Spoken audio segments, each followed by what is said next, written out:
Indonesia baru saja berduka pada tanggal 28 Juli 2025. Seorang ekonom kawakan Indonesia, Kwik Kian Gi, baru saja berpulang dalam usia 90 tahun.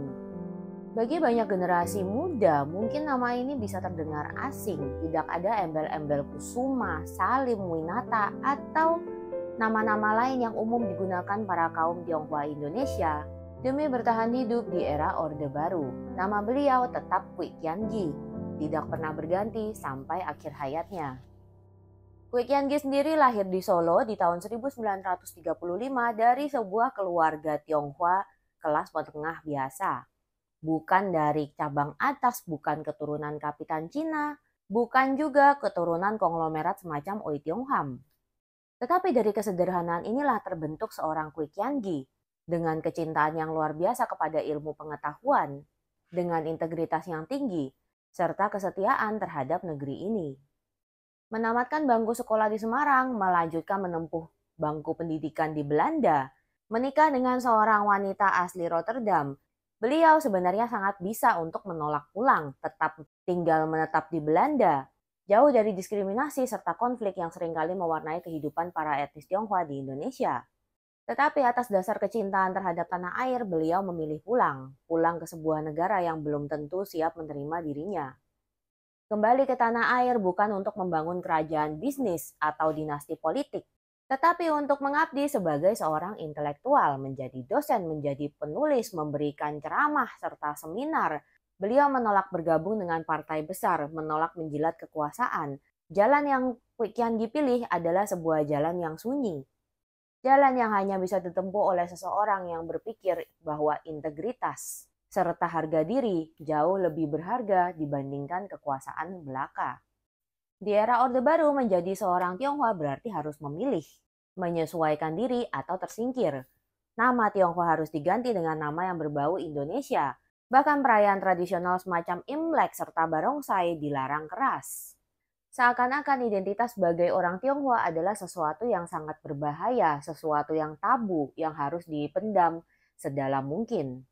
Bahkan banyak tokoh-tokoh besar yang kini identik dengan konglomerat kekayaan luar biasa yang produk-produk bisnisnya membanjiri nyaris seluruh rumah tangga Indonesia, mulai dari mie instan, properti, sampai bank ternama. Semuanya juga tidak luput dari peraturan ini. Mereka kemudian berganti nama menjadi Salim, menjadi Kusuma, menjadi Winata, dan mengamankan diri lewat kedekatan kepada kekuasaan. Tetapi tidak untuk seorang Kwik Kian Gi. Beliau tidak punya backingan politik yang kuat, tidak punya akses menuju keluarga cendana. Tidak hanya berani berpegang teguh terhadap jati diri, beliau juga berani bersuara, menyuarakan tentang korupsi, diskriminasi, rasisme, ketidaksetaraan sosial.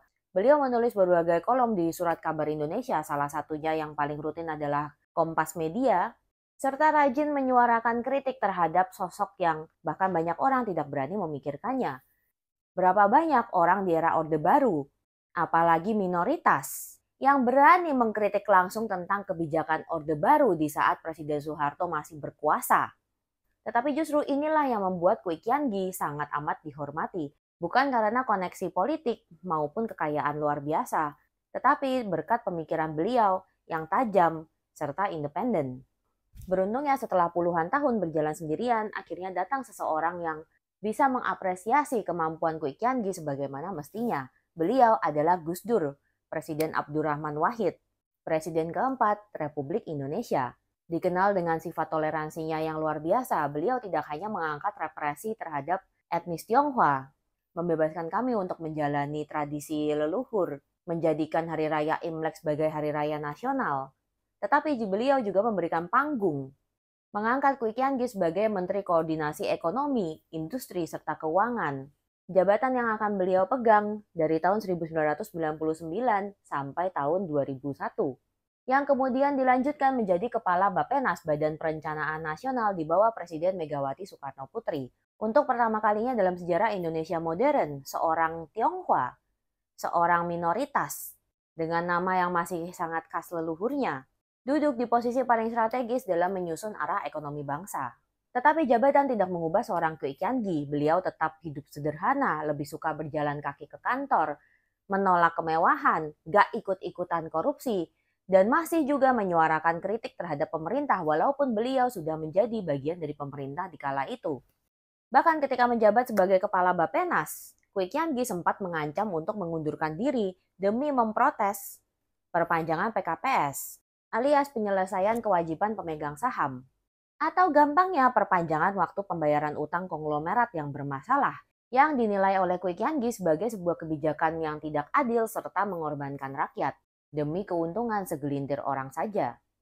Di tengah-tengah korupsi yang merajalela, nepotisme yang mendarah daging dalam pemerintahan Indonesia, Kwi Kian Gi menjadi satu dari sedikit sosok yang berhasil mempertahankan kejujuran di tengah kotornya arus politik.